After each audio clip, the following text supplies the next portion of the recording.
Hey everybody, what's going on? All right. Gosh, who we got in the house here tonight? We got Dave and Amy Jester here. Tina Bird is here. Hi, Tina. Teresa's here. Hoping nobody got blown away today. If you didn't, you missed a good opportunity. DW, my man, how you doing? Hi, Parker. Linda Burkholder, do you have sound now? Now that I'm talking, do you have sound? Hey, Val Cisco. Hey, Susan Eggery. Is spring here to stay? Did spring show up today, Eric? I don't know. I mean, thermometer in the Beetle was telling me it was like in the mid 40s or something ridiculous. So I wouldn't mind if spring showed up, but I'm not sure it did today. So hey, Daryl, Angie Myers, hope you had a great day too. Hi, Bill Martin, Audra Sutton. Whoa, what happened here? Audra Sutton, glad to see you. Sherry Louth says hello. Oh my gosh, do I know how to run this thing yet? I just messed up the chat. This is awesome. Sherry Louth. Hey, Bible study groupies. Want to say thank you to Sherry Louth, who has donated a t-shirt that you all are enjoying tonight. See here in honor of Earth Day. So I want to know, my question for you tonight is what everybody do in honor of Earth Day. I'm wearing this t-shirt for the 50th anniversary of Earth Day, and I got a frog and a whatever this thing is on my shirt. So thank you, Sherry, for the t-shirt. And appreciate that. Hope you all had an awesome Earth Day while you were not getting blown away today. Cool. All right, who else we got? Who's else in the house tonight? Hey, Nikki. Margie and Doug Whitling are here. Val, yeah, hit the thumbs up. Thank you for that, Val. Thanks for that plug. Howdy, Joe Sutton. Hootie Hoo here from Cool Hand Luke. Amy Hogshead says, happy Tuesday. Is it really only Tuesday? Jeez. Hiya there, Tina Bird. Joyce Koenig. Hello, church family. DW. I froze green beans from your store today. They were awesome. Who doesn't like green beans? Come on, everybody. See who else we got here. What up from Jessica? Crystal Dove says, good evening. Daryl Louth giving me the bicep flex. Like that. Hi, Daryl and Jean. Hey, Linda. Linda, okay now. I'm assuming that means you have sound. I'm hoping. Good to see you again, Jess. I haven't seen you in like, 2 hours or something? Good. Nice from Teresa. Tomorrow is Earth Day? I thought it was today. Did I wear the Sherry, did I wear the t-shirt on the wrong day? Am I stupid? Because do I have to wear it again? If I wore the t-shirt on the wrong day, somebody tell me and I'll wear it the right day. So actually, I'm so excited. I'm wearing this t-shirt for 24 solid hours. That's how excited I am about Earth Day. So I totally did that on purpose.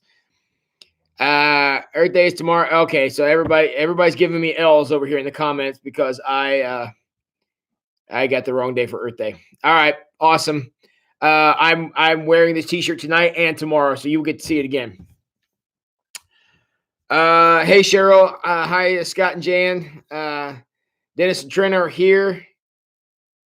Hey, Audra says, Sherry, you'd be proud. She's recycling a lot more. Good. Save the world. Okay. Earth Day is tomorrow. I'm dumb. I thought it was today. D. Hertenstein, is it tomorrow Secretary Day too? I don't know if tomorrow is Secretary Day. So on Earth Day, tell your secretary to have a great Earth Day, I guess. So, yep, going with the flow, Teresa. That's how I roll. And Miriam, hi, how you doing? All right.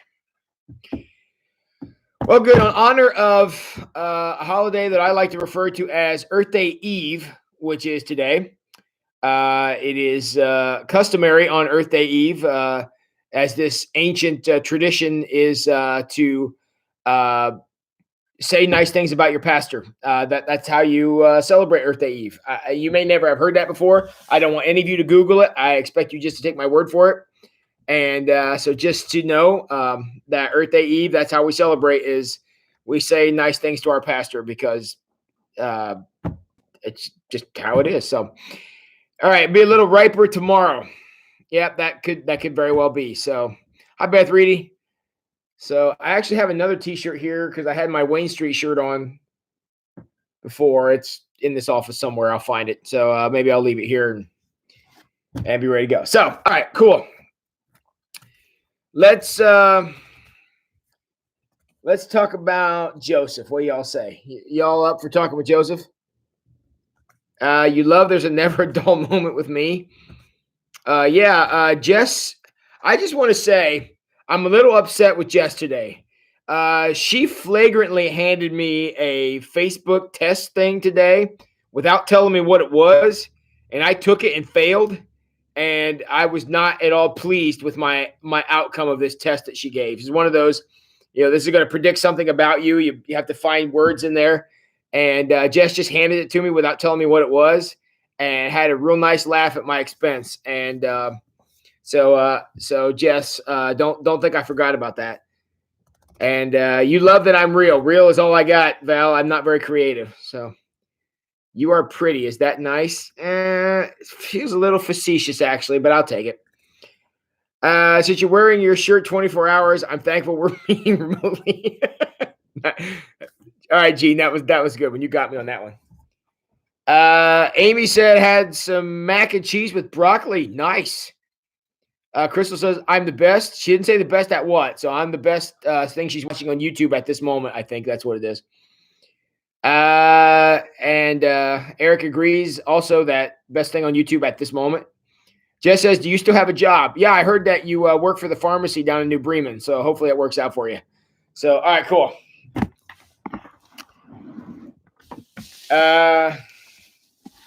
Says I am mean, so on her behalf, I am sorry. Love you says I am mean. Somebody says that you're mean. So, all right, there you go. Best superhero ever. I like that one. Fish meaning, salmon. Oh, I got it.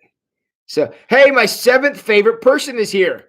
Michelle Kirian is in the house. Everybody in the comment right now say, hi, Michelle. We're glad you're here. Get in the comments right now.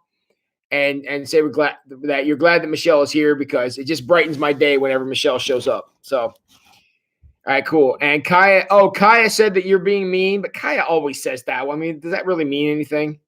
So cool. All right. Dang, we got 41 people in here right now. You guys are incredible. I just so glad that you're still 7th, Michelle. That's true. But the competition is pretty stiff up that high, but look at all you guys. Fantastic. So, Michelle, look at all these friends that you have. Glad that I have a 7th favorite. That's true.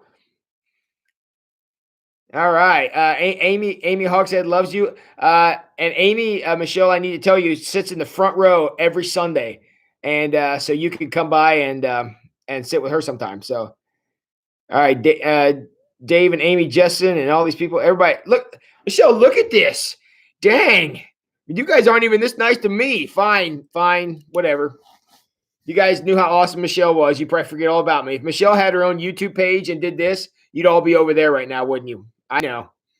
I probably would be too, to be honest with you, because it would be entirely more entertaining than this because that's how Michelle rolls. So, Kaya, I said she was mean, not you. She lied.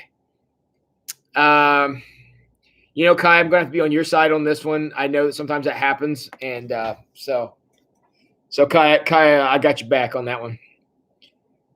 And split screen. That's true. You could do the Michelle show and the Tim show at the same time. And you would watch hers over mine because it would automatically be more entertaining. It would be something along the lines of Michelle not answering her phone because she doesn't know how to do that, and not being bothered by her phone, yet expecting you to text her all the time. And she also, gosh, Michelle, I got to find that picture of you and I as Batman and Robin. I got to find that sometime. There's a picture out there that exists of Michelle and I dressed up as Batman and Robin, and it's pretty sweet, actually. So, all right. Okay, I have wasted like 10 minutes, so let's do some real stuff. All right.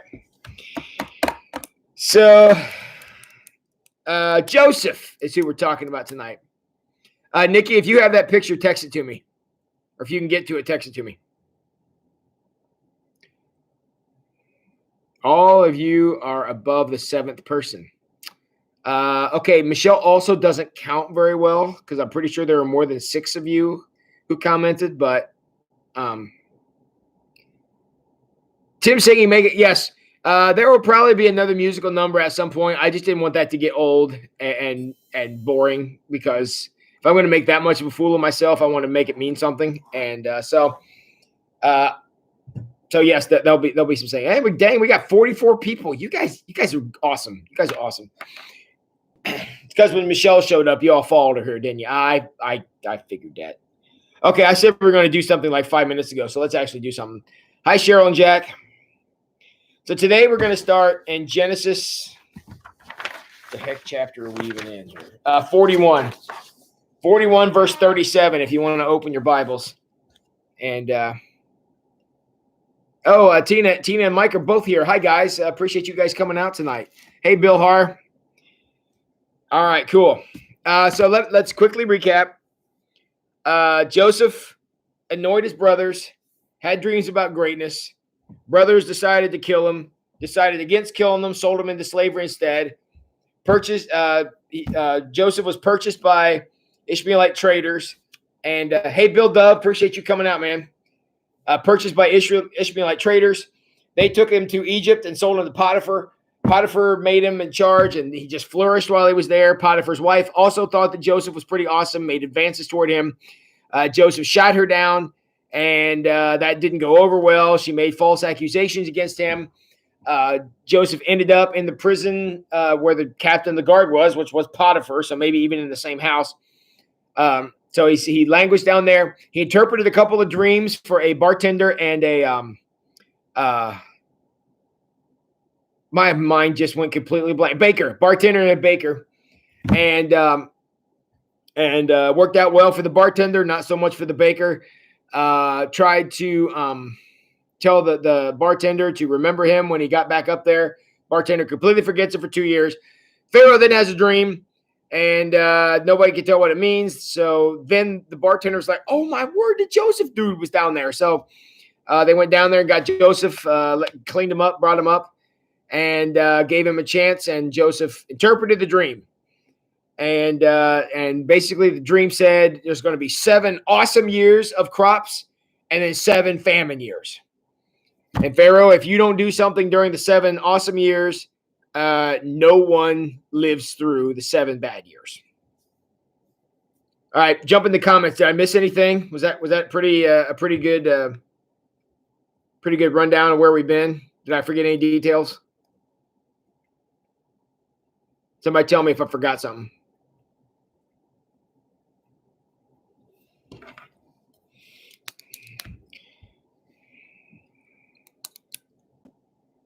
All right.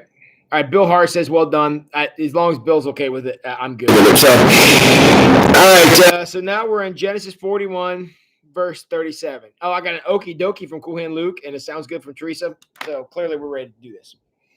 All right. So at the moment we left off yesterday, Joseph had just made his big interpretation of Pharaoh's dream. The 7 skinny cows, the 7 scrawny cows ate the 7 fat cows, and the 7 scrawny grain ate the fat grain. And Joseph then interpreted that with the 7 good years, 7 famine years. Okay, everything's ready to go. And one thing I pointed out here is that Joseph made no attempt to put himself up to say, Pharaoh, y'all putting me in charge. He doesn't do that. He leaves that entirely out and just lets it go. Now, spoiler alert, I think you already know what's going to happen, but it did not happen at Joseph's request, nor did it happen at Joseph's encouragement, because that part of the story is left out. So, okay, so verse 37. Joseph's suggestions were well received by Pharaoh and his officials. All right, we're 1 verse in, and all of a sudden I'm saying, seriously? Seriously. The suggestions were well received. I mean, how often do you get told there's a famine coming and be like, oh, sweet, famine. That sounds super fun. Not having any food, having all the livestock die, having no water. Man, famine sounds like a fantastic thing. I think that's great. Slow clap for Joseph on the famine call, right? I mean, who says that? Nobody says that. Why was it well received?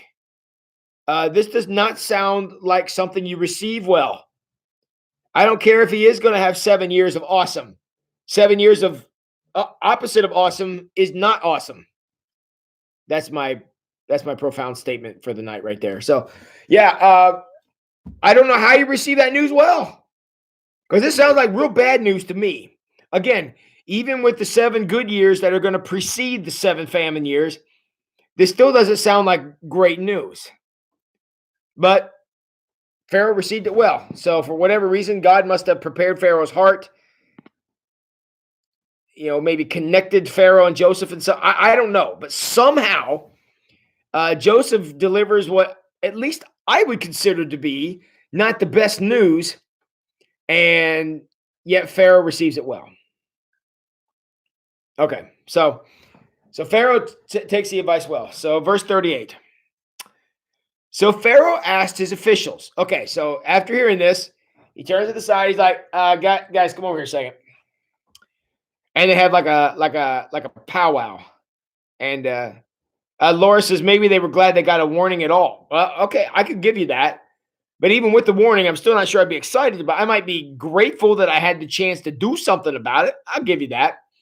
But I'm not so sure that I mean, even with a warning, it's still not great news. But you're right. I mean, a warning is better than no warning, clearly. So Pharaoh calls his boys over and says, all right, we're going to do something about this. Sounds like we probably ought to do something pretty quick. So they have a huddle off to the side. And Pharaoh says, can we find anyone else like this man so obviously filled with the Spirit of God? How long has Pharaoh and Joseph known each other? At this point, how long had Pharaoh and Joseph known each other?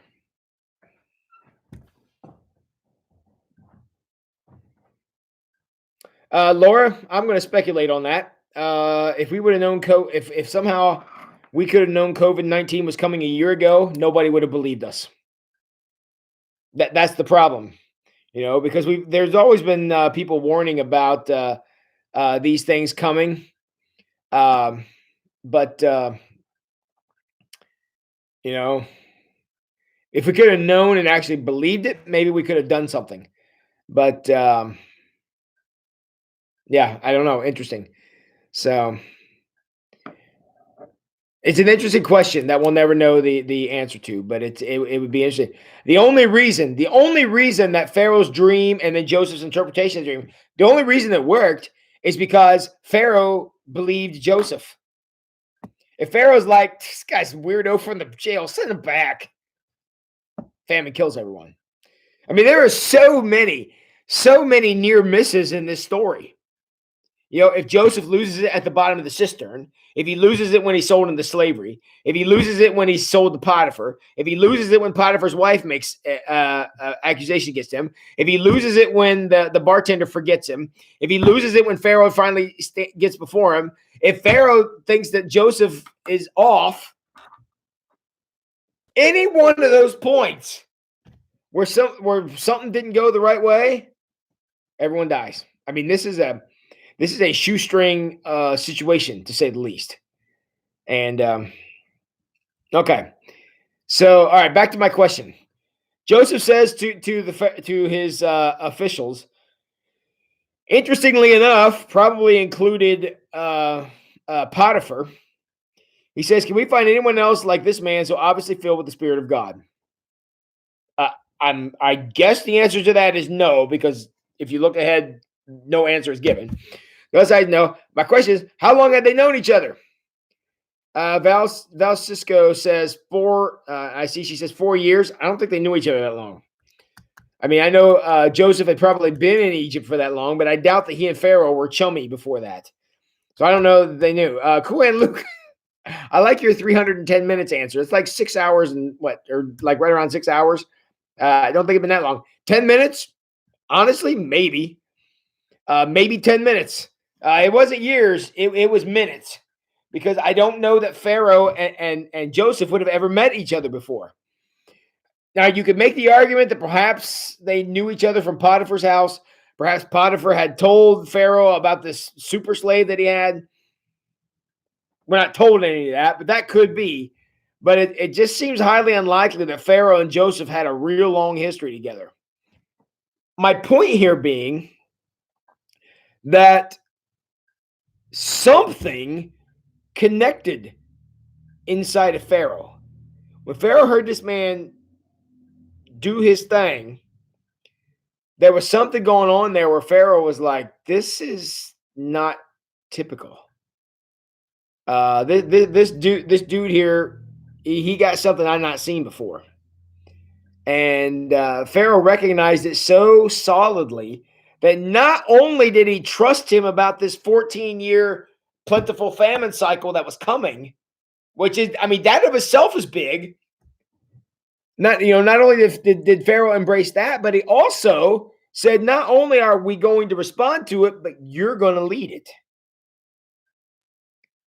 I mean, Pharaoh must have saw something incredible in this man. And really amazing. Now, now going back to Val's 4 years, how long had Joseph been training for this moment? Probably about 4 years. However long he after he'd been sold into slavery by his brothers, however long he was with those Ishmaelite traders, when he got sold to Potiphar, however long he'd been with Potiphar, we don't know. And all the stuff that happened there, however long he'd been in the prison, which was at least 2 years, because we're told it was 2 years between the time the bartender forgot him and then remembered him again. And we were told a couple of times that a significant period of time had passed prior to that while he was still in prison. So he was in prison longer than 2 years. So Joseph had been preparing for this moment, again, not knowing this is what he was preparing for, but Joseph had been preparing for this moment for years. And clearly Pharaoh recognized that. What an amazing gift. Let's give it up for Pharaoh right now. Yeah, he's a pagan. Yeah, he's an enemy. Yeah, he was, killed a guy because he didn't like him or whatever. But let's give it up for at least Pharaoh's ability to recognize. Now, the other part of this is even how Pharaoh dealt with things that didn't go well. If Joseph said, hey, we're going to have 7 good years, and the first year wasn't good, what happens to Joseph? Joseph joins the baker out on the pole, right? I mean, Pharaoh had a very effective employee evaluation process. And yeah, so 13 years total, right around here. So, okay, so 13 years. And again, that's speculation, but that number is very likely, Scott and Cheryl. So, yes. So 13 years he'd been preparing. It'd been a long time. And to get ready for that moment. But understand that when Pharaoh said, hey, we're going to go ahead and promote you and let you start addressing the situation. But if the first year things aren't going well, Joseph's dead man anyways, because that's kind of how Pharaoh dealt with things. And so maybe Pharaoh didn't. We'll give him a year, see what happens. So, all right. Okay, so let's come back here to this. Verse 39. All right, so Pharaoh just had a powwow with his boys, and now he's going to turn around and give a mild promotion to Joseph, from prison to number 2 guy in the whole kingdom. It's a pretty significant promotion. Then Pharaoh said to Joseph, since God has revealed the meaning of the dreams to you, clearly no one else is as intelligent and wise as you are. You will be in charge of... Hold on a second. I just noticed something.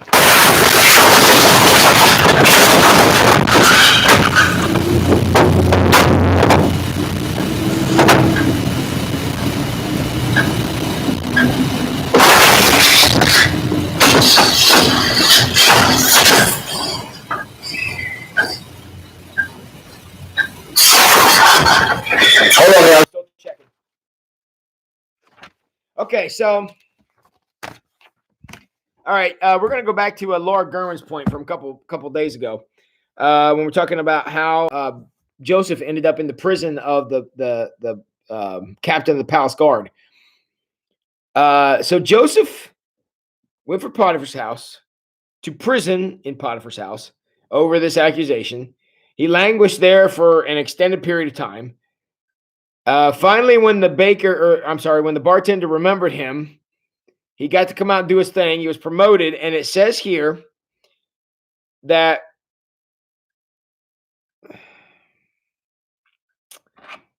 verse 40, you will be in charge of my court, and all my people will take orders from you. Only I, sitting on my throne, will have a higher rank than yours. Okay, a couple things about this verse. First of all, he's now in charge of Potiphar. I'd love if the Bible included a line to tell us how Potiphar felt about that. I'd love a line in there that tells us how Potiphar's wife felt about that. Because Potiphar is just captain of the guard. Joseph is in charge of the court including the captain of the guard. So now, as sort of the chief of staff here, which is kind of the position that Joseph was promoted to give an American government a parallel, that means that Potiphar is under his direct command. I just throw that out there for what you may want to say about it, but I find that to be very interesting that, if he had been in prison for a decade, because, very well could have been, given the timetable some of you put out there, now Potiphar is answering to Joseph in a day. So Joseph went from being in prison in Potiphar's house to being in charge of Potiphar's job, at least, in a day. Gosh, I sure would like to. I can do a lot of speculating around that. I won't, but that's an interesting dynamic there. So Joseph is now in charge of Potiphar and the entire cabinet. That's right, big old piece of humble pie served right up for Potiphar right there, and I imagine his wife got a taste of that too. So, all right. So and let's continue on here. Pharaoh's not done with his promotion. Verse 41. Pharaoh said to Joseph, I hereby put you in charge of the entire land of Egypt. Then Pharaoh removed his signet ring from his hand and placed it on Joseph's finger. He dressed him in fine linen cloth and hung a gold chain around his neck. Okay, so the guy who just had his bath and a shave, cleaned up, 5 minutes prior to walking into this thing, is now walking out some of the finest clothes and a gold necklace and Pharaoh's signet ring. Let me tell you what that is. The signet ring in this culture would have functioned much like a signature in ours. It was a way to distinguish that this is official. So by holding that signet ring, essentially, Joseph possessed all the power and authority of Pharaoh. And you guys know how this worked. It was a big ring they would wear, and they put a little wax on something and press the ring into it, and it would leave a mark, and that mark would say, this is Pharaoh. And whatever's in this, you better do, or Pharaoh's not going to be happy. And Pharaoh ain't happy, nobody's happy. So, so by having the signet ring, Joseph could function on the level of Pharaoh, function on Pharaoh's behalf. So this is a pretty big honor. And Potiphar, Quinn Luke, you think Potiphar sent him a card saying congrats? I'm going with probably not on that one. Going with probably not. In fact, Joseph may have had somebody thrown into a prison here. Who knows? So, all right. And again, Pharaoh ain't done. Verse 43.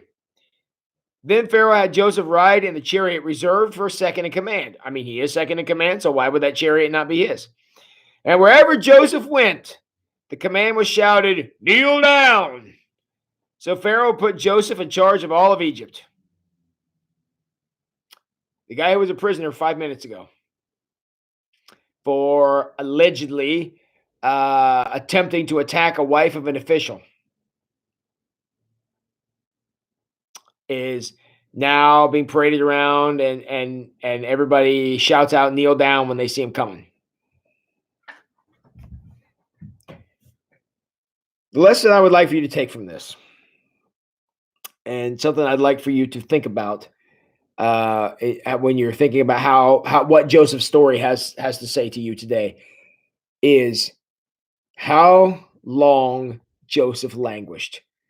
I mean, Scott and Cheryl pointed out that it was as much as 13 years. 13 years is a long time. I mean, 13 years from today was 2007. Anything changed in your life since 2007? Significant milestones in your life since 2007? I mean, that's a lot. And I hate to say this, but it's also, if you go the other direction, it's 2033. So be here before you know it. But the whole idea here is that he languished a long time, waited a really long time for this restoration to happen. But when it did, it happened intensely. And I can imagine that Joseph, he may not have given up the good work he was doing, but I think an argument could be made that he gave up any hope of ever getting out of that prison. You know, and and Luke will be 42 by then. Well, it's nice being 29 in it. So, yeah, and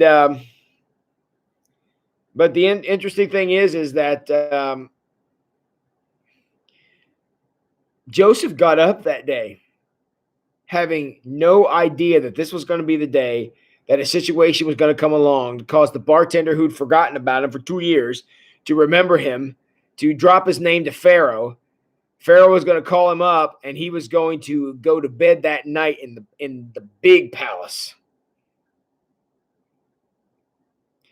That's how God works. Are there times that God uses gradual processes to bring us around? Of course. But sometimes, the saying, it's darkest right before the dawn, is true. Joseph woke up a slave and he went to bed the second in Egypt. That's a pretty red letter day right there. And any of you who are facing situations in your life that just seem to be crushing, just seem to be, stifling, just seem to be, getting to the point that you don't know if you can take it. You're frustrated, you're angry, you're disappointed, you feel betrayed, all these things. As hard as it is, we need to wake up every day with the thought that maybe it's today. Maybe today's day is going to happen. Because that kind of hope can only come from knowing that it's possible that this may be the day that all the things line up and all the pieces are in the right place, where you can go from the depth of depravity to the height of ecstasy just in a moment, because you've had an opportunity to experience a blessing from God at a very terrible moment in your life. But you see, if you get up that day convinced it'll never happen, and you may have perfectly good right to think we're never getting out of this mess. If you get up every day with that kind of pessimism, that's going to wear on you. It's going to drag you down. Look, Joseph's situation was depressing. I mean, and that's the good version of what it was. But he still had an expectation. I believe he still held out a hope. And the reason I know that is because how seriously Joseph took Pharaoh's dream. I made a big deal last night of pointing out that that Joseph listened to Pharaoh, and that Pharaoh shared details with Joseph he had not yet shared at all. There were some details in there that he told to Joseph that had not been mentioned. And the reason that I'm contending that happened, that the reason that Pharaoh felt comfortable sharing these extra details with Joseph, is because he knew Joseph was listening. Look, every single one of you have had a conversation, two kinds of conversations. You have one kind of conversation where you're like, this person doesn't hear a word coming out of my mouth. And it's like, blah, blah, blah, blah, blah, blah, because it doesn't matter what you say because they ain't listening anyways. You can tell body language, just the way they're acting, whatever. You can tell that this person is disengaged from your conversation. You also have spoken to somebody and had a real moment of connection with them where you're like, this person hears me. And I don't mean hears the words coming out of my mouth. They're doing that, but they hear me. And I really believe that Joseph provided that opportunity for Pharaoh, where everybody else was like scrawny cows eating fat cows. Okay, Pharaoh. Where everyone else was kind of like that, Joseph legitimately listened to that man and gave him a chance to say what was on his heart. These two men had a moment of connection. And again, I know that sounds weird for a prisoner and the king to have a connection like this, but I still think that's what happened. Somehow, all the experiences and the hardship and the heartache that Joseph went through, he was able to provide for Pharaoh a meaningful experience of being heard. Kuan Luke said he probably had bread and water for breakfast, sleeping on the straw, and he went to a bed with silk sheets. Very likely that happened. And it only happened for two reasons. Because of Val Cisco says amazing God, and Tina Bird says trust and faith. From God's side and Joseph's side, it's exactly how it happened. Yeah, every day to live in a state of gratitude, why not? Why not do that? Look, and I know we got bad days. I had a bummer day yesterday, and look, it happens. But we don't have to stay in that place. Sometimes we like to wallow in anguish and agony and despair and all these things. That song from Hee Haw, I'm trying to get the lyrics to. Oh, despair and agony on me. I don't know, whatever it is. But, we all like to stay there. We like to hang out there and just wallow in the bleh. There's no reason to do that. And if Joseph had spent, 13 years wallowing in that kind of anger, I don't think he ever would have ended up in front of Pharaoh. And if he had, he wouldn't have been able to display the kind of compassion that he showed there. So Bill Martin says, God will get you through any situation, no matter how bad you think it is. Joseph is walking, talking proof of that statement, Bill. So very good. Teresa, nothing about our situation can change who God is and how much he loves us and his plan for us. Nothing can change the plan, but our relationship to that plan can be changed based on our choices. Had Joseph decided to gloom, despair, and agony on me the whole time, it wasn't going to work. Well, it wasn't going to work. And but because he was willing to not do that, he had the strength not to do that and learn lessons all along the way. When the moment came that God came and knocking, Joseph kicked the door in. Good for him. Joyce agrees with Bill. Good deal. The Holy Spirit got through the Pharaoh. Scott, I don't think there's any question that happened because you'll notice Pharaoh didn't say, this guy's got the power of Ra in him. No, he wasn't naming Egyptian gods. He named the Hebrew God and identified that presence of the Spirit in Joseph was giving him some power. And again, good on Pharaoh for being able to see that. So, yeah, Eric, thanks for the props too, buddy. God in control, anything can happen. Again, Joseph's walking, talking proof of that. Cool Hand Luke says, deepest, darkest depression, excessive misery, ruins a life. It does. Cool Hand Luke speaks truth here, folks. And that's how it does. And we can feel glum. We can feel down. We can feel sad. We can feel betrayed. We can feel heartbroken. We can feel abandoned. We can feel all these things. The difference is how long we stay there. Getting there, we may not have a choice. Bad things are going to happen, and we're going to feel bad when they do. That's just true. We have a friend who lets us down, or we have a situation where we're not supported like we want to be, or all these things. All that stuff happens, and 1,000 other examples I could give. All that stuff happens, and we feel bad about it. There's no choice in that. However, how long we stay in that place, That's a choice. Getting there may not be a choice. Staying there is a choice.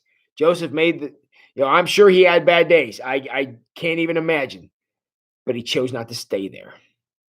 And because he didn't stay there, he continued to grow, learn, develop his skills, so that when Pharaoh said, "Hey, go get the guy in jail," they got a very qualified man out of that jail.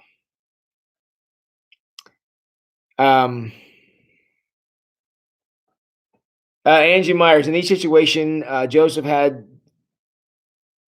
learned the importance of serving God and others. Yes. I mean, honestly, what got him out of the prison, had him get up one morning in the prison and go to bed in the palace. The thing that made that difference was the fact that he learned to serve others. It was what he was willing to do for Pharaoh that got him out of there.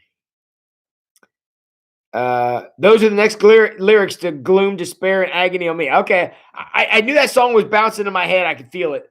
And I knew we would get there. Free will, Val. It's a blessing and a curse, and we get the chance to choose to go where God wants us to go, or we get the chance not to, and that can be a problem. And y'all know he always had it right, Tina. You got that right. So, all right, so cool. Okay, all right. So I just read verse 43, where they're gonna parade Joseph through the town and say, "Kneel, and this is the man," and all this stuff. Verse 44, and Pharaoh said to him, "I am Pharaoh, but no one will lift a hand or foot in the entire land of Egypt without your approval." At some point, you're going, all right, Pharaoh. Okay, all right, good grief. The palace and all this cool stuff. That's going to be enough for me. Thank you. I don't need to run this into the ground. I don't need to be able to say, okay, lift up your hand and lift up your foot. I don't. He just was like, I think we maybe take this a little far, but wow, I really came into a good place here. Okay, and my friends, Pharaoh still ain't done. I mean, Pharaoh is like gifts for Joseph. So what else did Pharaoh give him? Verse 45, and Pharaoh gave him a new Egyptian name, Zarephaneth Paneah. I did not pronounce that correctly, but that's the way I'm going to say it. Why we were from Joseph to Zephanath Paneah. Zephanath Paneah. So he gave him a new name that just rolls right off the tongue. Zephanath Paneah. Sounds like something that you would order for lunch, actually, at a Greek restaurant. But there you go. So there it is. Zephanath Paneah. And so that's his new Egyptian name. So, I mean, I guess because you all know his brothers are going to eventually come to see him. And everybody's like, hey, Joseph, the Israelite. I mean, they might catch on to that. But if they're all walking around going, hey, Zephanath Paneah. Hey, I'm selling this, Michelle. You know it. Zephanath Paneah. So somebody in the chat room tonight is going to get that as their nickname. I haven't decided yet who it's going to be. But somebody's new name is going to be Zephanath Paneah. And you're going to have to spell it too. And that's going to be super fun. So, all right. God speaks and lives. My Bible meaning. Go ahead, Luke. I'm not following your statement there, buddy. God speaks and lives. My Bible meaning. I don't know. And Miriam Lynch still putting out lyrics to the Hee Haw song. If it weren't for bad luck, yeah, all those lyrics are in my head. I'm gonna get that song down. But okay, so Zephanath Paneah, and hang on, the gifts continue. So let's see. He got a new house. He got a new job. He got new freedom. He got all this stuff. I read that it was easier for Egyptians to say. Yeah, easier for Egyptians to say. Cool Hand Luke said, oh, the translation. God speaks and lives. Oh, so Zephanath Paneah means God speaks and lives? Okay. Means God with us. Okay. Zephanath Paneah. All right. Zephanath Paneah. Okay. So actually, then there's yet another gift coming. So Zephanath Paneah, aka Joseph, Pharaoh also gave him a wife whose name was Asenath. Uh, I sincerely doubt Joseph had ever been married at any point before, because he was young and wouldn't have been married. Then he was a slave and wouldn't have got married, and then he was working in Potiphar's house and wouldn't have gotten married, and then he was a prisoner and probably wouldn't have gotten married. So he hadn't been married all this time, and so now he has a wife that he loves very much. Her name is, so we got Zephanath Paneah and Asenath. So there it is, and that's the new happy couple. We hope. She was the wife of Potipharah, the priest of On. So On was one of the gods, On, and Potipharah sounds very much like Potiphar. Makes you wonder if they maybe his sister or something, or sibling or something.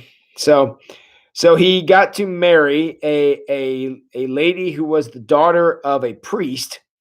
So say that 5 times fast. Pass, because I may end up saying something I don't want to say. So Zephanath Paneah, who also gave him a wife whose name was Asenath, who was the daughter of Potipharah, the priest of On. That's as good as it's going to get right there. So, all right. So now I got a wife who was the daughter of a priest in the Egyptian cult. So he was a priest of the god On, and some of you who have study Bibles probably have a note in there on who On is. I don't know who that is. So okay, so to the victor goes the spoils. Very literally in this situation, he got the job, the prestige, the freedom, the house, the wife. Man, I mean, this guy is just knocking it out of the park today. So okay, so Joseph took charge of the entire land of Egypt. He was 30 years old when he began serving in the court of Pharaoh. So there's the 30 years old, some of you mentioned. The king of Egypt. Okay. So it's okay to marry outside of your faith for Joseph?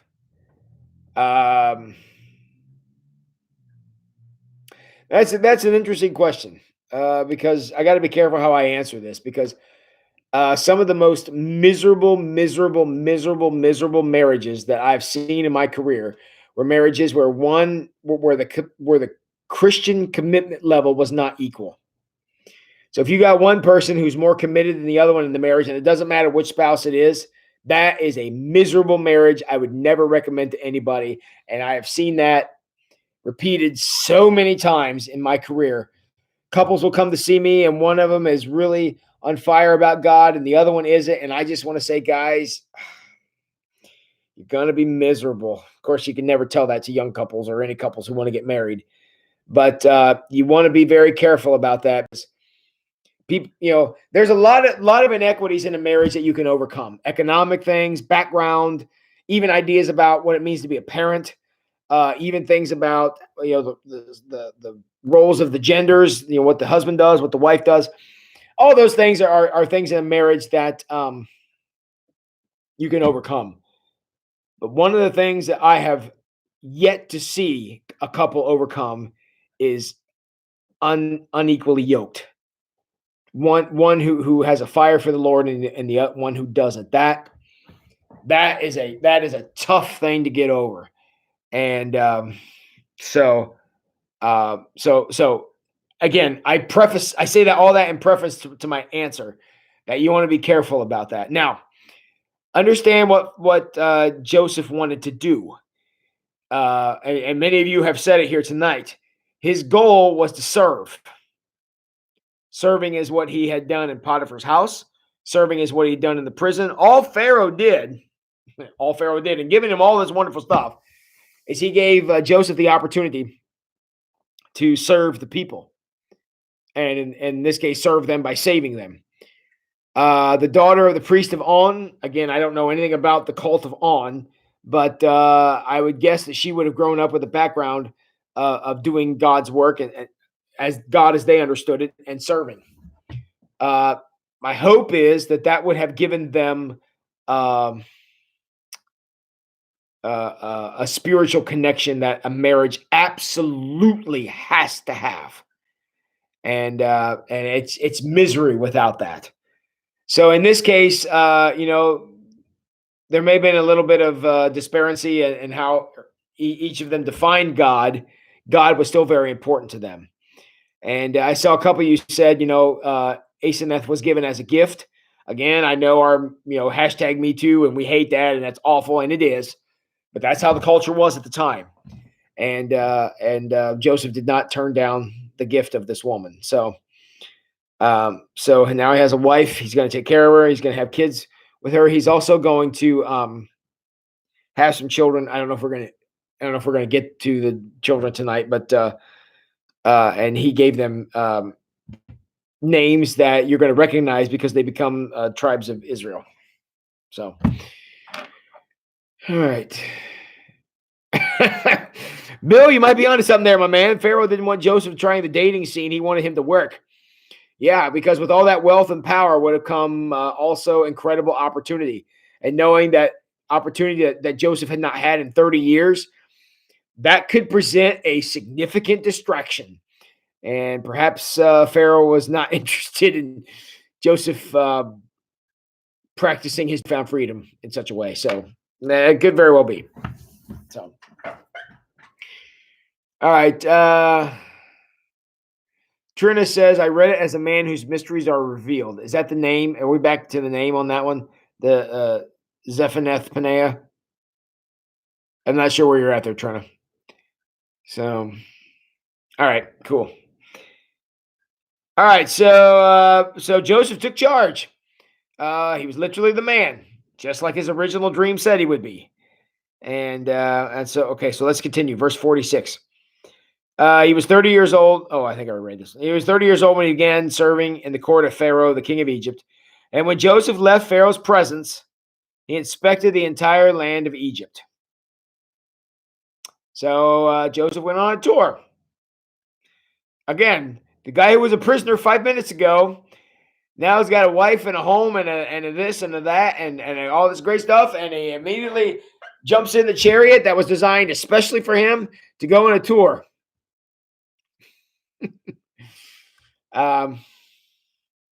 Why not? I mean, why not go see the countryside? So he went out. It says when he left Pharaoh's presence, I mean, it suggests he immediately went to do this. I mean, he went right to work. And the reason I point this out is because Joseph was taking this call seriously. Pharaoh may have been the one who handed him the opportunity, but he knew that God was the one who brought him there. I don't think Joseph ever lost sight of that. So he said, time to cancel famine. And the rescue mission starts right now. So it was pretty interesting that he went immediately out to see what he was working with. Okay, verse 47. Okay, so now some time starts to pass here in verse 47. As predicted, for 7 years, the land produced bumper crops. During those years, Joseph gathered all the crops grown in Egypt and stored the grain from the surrounding fields in the cities. All right, what we're about to see is, and I'm not going to spend too much time with this, but what we're about to see is Joseph using his organized mind. He's putting a system together that's going to provide food and resources for the people, and that's what he's designing. So during those years, Joseph gathered all the crops grown in Egypt and stored the grain from the surrounding fields in the cities. Okay, so you have a city here. Everything grown around the city is stored for this city. Now you have this city here. Everything grown around this city is stored for this city. You got another city back here. Everything grown around this city is stored for this city. That's the system he put up. Now, we may look at that and go, well, doesn't that kind of make sense? Yes, but somebody had to organize that, or else they would not have done it. You know that as well as I do. If they would have left these folks to their own devices, they would have just gotten fat on all this grain. But Joseph put together a system where they started storing it away so they would be prepared. So how well did this go? How well did it go for Joseph and these guys who are growing all this stuff and having all this stuff? How well did it go for them? Well, it went this well. Verse 49. He piled up huge amounts of grain like sand on the seashore. Finally, He stopped keeping records because there was too much to measure. Look, just pack it in. I don't care how much is here. It's full. Build another barn or whatever. I mean, this is really good. When you get so much, you guys will forgive me. I never actually watched any. I watched that show Breaking Bad. I never actually watched it, but I did walk in, or I was channel surfing or something, and I can remember Walter White at one point. He was making so much money off of these drugs he was making. He said, "I'm not even counting it anymore. I'm weighing it because I have so much money." I feel like that's kind of where Joseph at. I don't even know how much there is. I just know the whole thing is full. And then we built another one, and that was full. And we built one down there, and it was full. And and he kept just filling up all the containers he could possibly put together. That's how crazy successful this thing was. Yes, Cool Hand Luke, that is exactly what I want you to see. Spending half of his life at this point sitting in a prison, having those organizational skills, truly was God working through Joseph. Absolutely. The lessons he learned from his brother's betrayal, the lessons he learned from the Ishmaelite traders, the lesson he learned from Potiphar, the lesson he learned from Potiphar's wife, the lesson he learned from the prison, the lesson he learned from the baker and the bartender, the lesson he learned all the way along. All those things are working together in this moment. And that's what Joseph's story really is. It's basically what we would call today an origin story. It's all about how Joseph got all of these amazing things. I mean, the superhero genre. We make movies, and what do? We put together how they were, how do they get their powers? Why is Bruce Wayne Batman? And where did Clark Kent come from? And where did Peter Parker come from? And Steve Rogers, how did he get these amazing powers? And the Shield, where did all that stuff come from? Those are origin stories, exactly like here. Only in this case, it wasn't a radioactive spider or a guy who murdered his parents. It was a series of very unfortunate events that all along the way, instead of becoming depressed and giving up, he learned and he grew more and more powerful. And what's about to happen is this famine is about to find out just how formidable of an adversary Joseph had become. Yeah, Cheryl, again, the Joseph of Genesis 37 would have screwed this up because he would have been so excited about all this power, and the prestige and the reputation and the position and the house, the chariot and the wife and all these things. He'd have been so excited about that he would not have actually done the job. But we know here that Joseph did do the job because there was so much, they quit trying to count it. There was just too much to keep. So, all right, verse 50. During this time, before the first years of the famine, so in the 7 years between the conversation with Pharaoh about the dreams till the famine started, in those 7 years, 2 sons were born to Joseph and his wife Asenath, the daughter of Potiphar, the priest of On. Joseph named his older son Manasseh, for he said, God has made me forget all my troubles. Oops. Hold on here. I turned the page the wrong way. God has made me. Where am I at here? God has made me forget about all my troubles and everyone in my father's family. It's an interesting name for a kid. Joseph named his second son Ephraim, for he said, God has made me fruitful in the land of my grief. Okay. He raised taxes, quite a bit. And everyone apparently was willing to pay them because there was so much. There was more than they could consume. So since, it's not having grain to trade would have been different than having money to trade, because grain you can only trade for one thing. Money you could trade for anything. So they were willing to bring the grain to Joseph because that gave them tax credits and all this stuff. Where if they had money, that money they could turn. I mean, today you turn money into anything, and that opportunity did not exist in the ancient world, which is why they were willing to bring their surplus crops to be stored. Okay, so Joseph and Asenath had 2 sons. Talked about them. At last, the 7 years of bumper crops throughout the land of Egypt came to an end. and the 7 years of famine began, just as Joseph predicted. The famine struck all the surrounding countries. Okay, so this famine wasn't just an Egyptian thing; it was all the known world thing. And when the people cried out to Pharaoh for food, he told them, "Go to Joseph, do what he tells you." I don't know what to do. I told Joseph to figure this out. So people were crying out to Pharaoh. Pharaoh said, "Talk to the expert." That's Joseph. So with the severe famine everywhere, Joseph then opened up the storehouses and distributed grain to the Egyptian, for the famine was severe throughout the land of Egypt. So all those bumper crops, now they're eating when there's nothing. And people from all around the world came to Egypt to buy grain from Joseph because the famine was severe throughout the world. And we're gonna stop there. So famine was severe. And Cool Hand Luke, you actually knew an Ephraim? That's not a common name.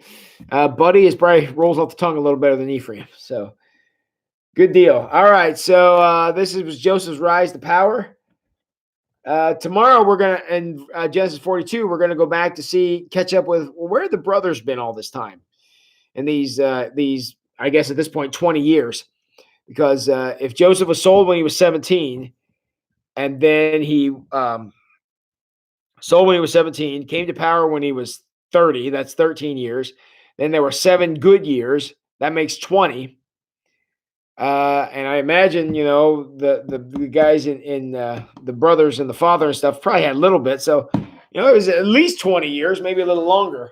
And now we're going to have a full circle moment. And we'll talk about that tomorrow. So we'll start with Genesis 42. So, all right, good deal. How's everybody doing? Everybody still doing good? Y'all still with me? Got 36 of you in here now. Anybody got anything else you want to say before I sign off tonight?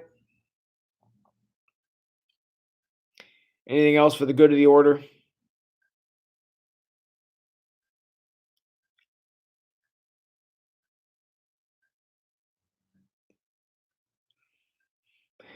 Thank you, Val. All right, my friends. Praise God. That is all. Tina, I would agree with that. Happy Earth Day Eve, and we'll have a Happy Earth Day tomorrow. So your eyes are twinkling. Thanks for noticing. So, oh, you're welcome, Tina. I'm glad to have you. Hope you come back tomorrow night. So, yes, Gene, Happy Earth Day Eve to you. And Eric, yep, thanks for being here. Good interaction tonight. You guys did good in the chat. Yep, that's the plan tomorrow night. I'll be sending out the link. And remember, if I forget, somebody text me and tell me before 5 minutes before 8. So I remember to send it out. So, cool. Well, you guys all remember, I love you all very much. I appreciate you all being here. Plan is to be back here tomorrow night. We'll kind of see how this goes. Appreciate the discussion, everything you guys do. And now, my friends, y'all know what you need to do now. Go wash those hands.